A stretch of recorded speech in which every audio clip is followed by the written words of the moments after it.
ഞാൻ ഈ സംവാദം അഹമ്മദ് മാസ്റ്ററിൽ നിന്ന് ആരംഭിക്കുകയാണ്. പക്ഷേ 10 100 1000 അല്ല, 10,000 മലയാളികളാണ് പോപ്പുലർ ഫ്രണ്ട് ഓഫ് ഇന്ത്യക്ക് വേണ്ടി പണം ഇറക്കിയിരിക്കുന്നത്, പണം സ്വരൂപിച്ചിരിക്കുന്നത്. ഞെട്ടിപ്പിക്കുന്ന ഒരു വാർത്തയല്ലേ ഇത്?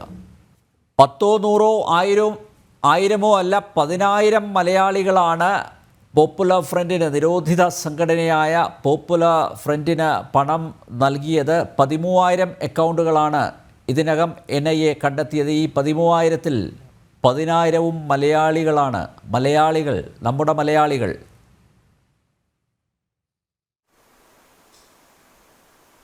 അതെ അതെ.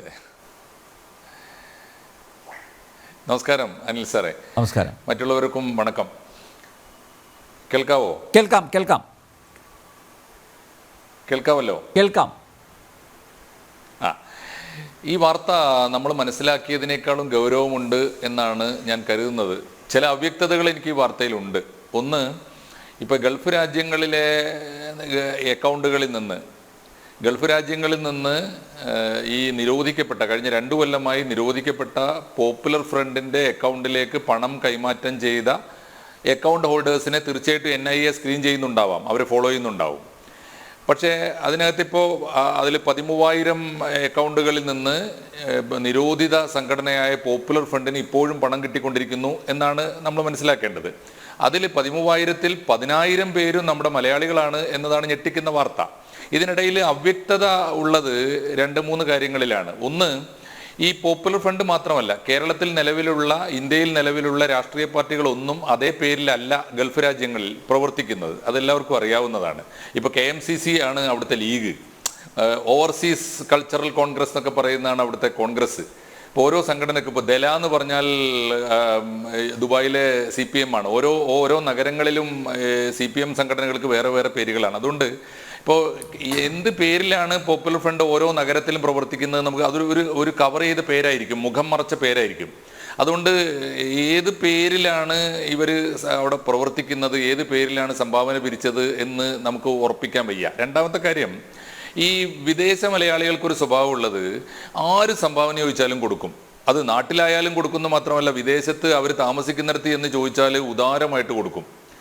അപ്പോൾ കൊടുക്കുന്നത് പലപ്പോഴും ഇത് പോപ്പുലർ ഫ്രണ്ട് ആണ് എന്ന് അറിഞ്ഞുകൊണ്ടാവണമെന്നില്ല, അങ്ങനെ അറിയാതെ പെട്ടവരും ഉണ്ടാവാമെന്ന് സൂചിപ്പിക്കാനാണ് ഞാൻ പറഞ്ഞത്, ഒരു സാധ്യത. 2, ഈ ചോദിക്കുന്നത് പലപ്പോഴും ഞങ്ങളുടെ സംഘടനക്കായിട്ടാണ് എന്ന് പറഞ്ഞിട്ടാവില്ല, എന്തെങ്കിലും ചാരിറ്റിയോ നാട്ടിൽ ചെയ്യാൻ പോകുന്ന എന്തെങ്കിലും മഹത്തായ കാര്യങ്ങളോ പള്ളി നിർമ്മാണമോ ഒക്കെ പറഞ്ഞിട്ടായിരിക്കും ചോദിക്കുക. അങ്ങനെ കൊടുത്തവരും ഉണ്ടാകാം. പക്ഷേ പ്രധാനപ്പെട്ടൊരു കാര്യം ഇപ്പോൾ വന്നിരിക്കുന്നത്, ഈ ട്രാൻസാക്ഷനൊക്കെ തന്നെ, ഈ സംഭാവന പിരിക്കുന്നതൊക്കെ തന്നെ മുസ്ലിം സംഘടനകൾ, പ്രത്യേകിച്ച് മുസ്ലിം ലീഗ് ഉൾപ്പെടെയുള്ള എല്ലാ സംഘടനകളും ഇപ്പോൾ അക്കൗണ്ട് ത്രൂ ആക്കിയിരിക്കുന്നു. കാരണം അത് സുതാര്യമാകാനും അതിനകത്ത് വെട്ടിപ്പ് തടയാനും അഴിമതി തടയാനും ഒക്കെയാണ്. സ്വന്തം പാർട്ടിക്കാരെ തന്നെ, പാർട്ടി ലീഡർഷിപ്പിൻ്റെ തന്നെ അഴിമതി തടയാൻ വേണ്ടി സ്വീകരിച്ച, മുസ്ലിം ലീഗാണ് ഏറ്റവും മാതൃകാപരമായി സ്വീകരിച്ചത്, പോപ്പുലർ ഫ്രണ്ട് സ്വീകരിച്ചിട്ടുണ്ടാവണം തീർച്ചയായിട്ടും. അപ്പോൾ ഇതിൽ സംശയാസ്പദമായ ഒരു കാര്യമുള്ളത്, ഇതിനകത്ത് അറിഞ്ഞുകൊണ്ട് പെട്ടവർ എത്ര പേരുണ്ട്, അറിയാതെ പെട്ടവർ എത്ര പേരുണ്ട് എന്ന് നമുക്ക് അറിയാൻ അത്ര എളുപ്പമല്ല. ഒരു പക്ഷേ മറ്റു മാർഗങ്ങളിലൂടെ NIA അത് കണ്ടെത്തിയിട്ടുണ്ടാവാം. അതുകൊണ്ടായിരിക്കാം വളരെ ഷാർപ്പായിട്ട് ഈ 10,000 അക്കൗണ്ട് ഹോൾഡേഴ്സ് കേരളത്തിലേക്ക് വരുന്നത് വളരെ ജാഗ്രതയോടെ അവർ കാത്തിരിക്കുന്നതും വന്നാൽ അറസ്റ്റ് ചെയ്യുമെന്ന മുന്നറിയിപ്പ് നൽകുന്നത് അതുകൊണ്ടായിരിക്കാം. ഞാൻ ഭയപ്പെടുന്നത് അത് മാത്രമല്ല, ഈ വാർത്തയിൽ ഞാൻ ഭയപ്പെടുന്നത് മറ്റു ചിലതാണ്. എനിക്ക് വ്യക്തിപരമായ അനുഭവങ്ങളിൽ നിന്ന് തന്നെ അറിയാവുന്ന ഒരു കാര്യം, ഇവിടെ ക്രൈംസ്, ഇവിടെ ദേശവിരുദ്ധമായ കുറ്റകൃത്യങ്ങൾ ചെയ്തിട്ട്, മനുഷ്യാവകാശങ്ങൾക്കെതിരായി പ്രവർത്തിച്ചിട്ട്, ഇവിടുത്തെ വലിയ ക്രമസമാധാന പ്രശ്നങ്ങൾ ഉണ്ടാക്കിയിട്ട്, വലിയ അക്രമ പ്രവർത്തനങ്ങൾ നടത്തിയിട്ട്, കൊടിയ കൊലപാതകങ്ങളും അക്രമങ്ങളും നടത്തിയിട്ട് പലപ്പോഴും ഈ ഇസ്ലാമിക തീവ്രവാദികൾ ഒളിച്ചു പാർക്കാൻ പോകുന്നത് വിദേശ രാജ്യങ്ങളാണ്, പ്രത്യേകിച്ച് ഗൾഫ് രാജ്യങ്ങളിലാണ്, സൗദി അറേബ്യ ഉൾപ്പെടെയുള്ള വിദേശ രാജ്യങ്ങളിലാണ്. അവിടെയാണെങ്കിൽ അവർക്ക് ഈ പേരിലല്ല, മറ്റു പല പേരിൽ, ഇസ്ലാമിൻ്റെ പേരിൽ, പല ചാരിറ്റികളുടെയൊക്കെ പേരിൽ, പല കൾച്ചറൽ ഓർഗനൈസേഷൻ്റെ മറവിലൊക്കെ പ്രവർത്തിക്കാൻ പറ്റും. ഞാൻ ഈ 13,000 പേരെ സംശയിക്കുന്നത് മറ്റൊരു തരത്തിലാണ് ശ്രീ അനിൽ നമ്പ്യാർ. ആ അർത്ഥത്തിലേക്ക് ഈ വാർത്തയെ എക്സ്പാൻഡ് ചെയ്യാനോ വാർത്തയുടെ ഒരു ഫോളോ അപ്പ് കൊടുക്കാനോ ജനം TV-ക്ക് കഴിയുമെങ്കിൽ നല്ലതാണെന്ന് ഞാൻ വിചാരിക്കുന്നു. ഞാൻ സംശയിക്കുന്നത് ഇവിടെ കൊടിയ ക്രിമിനൽ കുറ്റങ്ങൾ ചെയ്തിട്ട് ഇവിടുന്ന് നാട് കടന്ന് അവിടെ ഒളിച്ചിരിക്കുന്ന, ഇപ്പോഴും ഇവിടുത്തെ പോപ്പുലർ ഫ്രണ്ടിന്റെ ഭാഗമായിരിക്കുന്നവരാകണം ഈ 13,000 അക്കൗണ്ട് ഹോൾഡേഴ്സ് എന്ന് ഞാൻ സംശയിക്കുന്നു. അതുകൊണ്ടായിരിക്കണമല്ലോ. അല്ലാതെ ഈ ചാരിറ്റി പ്രവർത്തനങ്ങൾക്ക് അറിയാതെ സംഭാവന കൊടുത്തത് കൊണ്ടൊന്നും ഈ ഒരു വലിയ കുറ്റകൃത്യത്തിലെ പ്രതികളായി ഇവരെ ജാഗ്രതയോടെ കാത്തിരിക്കുന്ന ഒരു അവസ്ഥയിലേക്ക് ഉത്തരവാദപ്പെട്ട ഒരു നാഷണൽ ഇൻവെസ്റ്റിഗേഷൻ ഏജൻസി വരുമെന്ന് ഞാൻ കരുതുന്നില്ല. അതുകൊണ്ട് ഇത് എനിക്ക് തോന്നുന്നു ഇവിടുത്തെ കുറ്റകൃത്യങ്ങൾ നടത്തിയിട്ട് ഒളിച്ചിരിക്കാൻ അന്യനാട്ടിൽ പോയ ക്രിമിനൽ കുറ്റവാളികൾ തന്നെ ആയിരിക്കണമെന്നും, അല്ലെങ്കിൽ ഇപ്പോഴും പോപ്പുലർ ഫ്രണ്ട് ഇവിടെ നിരോധിക്കപ്പെട്ടപ്പോൾ അന്യനാടുകളിൽ പോയി പോപ്പുലർ ഫ്രണ്ട് ഉണ്ടാക്കുന്നവരോ അതിനുവേണ്ടി പ്രവർത്തിക്കുന്നവരോ ആയിരിക്കാനാണ് ഈ അക്കൗണ്ട് ഹോൾഡേഴ്സിലെ മഹാഭൂരിപക്ഷത്തിൻ്റെയും സാധ്യത എന്ന് ഞാൻ വിചാരിക്കുന്നു.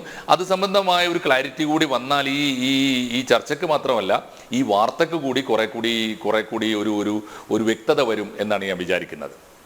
മാഷ് പറഞ്ഞത് ശരിയാണ്.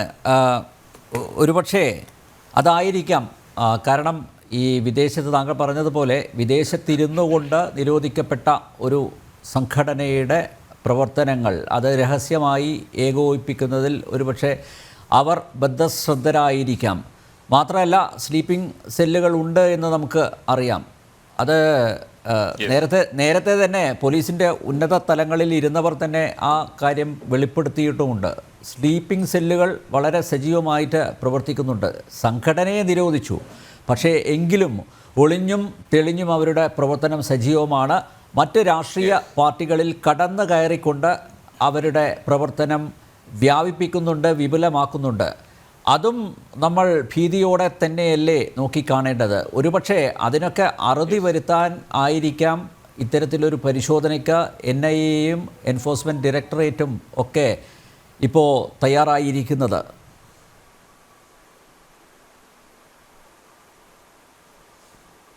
തീർച്ചയായും ആ രണ്ട് കാര്യവും വളരെ പ്രധാനമാണെന്ന് ഞാൻ വിചാരിക്കുന്നു. ഞാൻ ഈ ഇസ്ലാമിക ഭീകരവാദ പ്രവർത്തനത്തിന്റെ കേരളത്തിലെ ഒരു ചരിത്രത്തോടൊപ്പം സഞ്ചരിക്കുന്ന ഒരു സാംസ്കാരിക പ്രവർത്തകൻ എന്ന നിലയിൽ എനിക്ക് നല്ല ഉറപ്പുണ്ട് വിദേശ പണം തന്നെയാണ് ഇവരുടെ ഏറ്റവും വലിയ ശക്തി.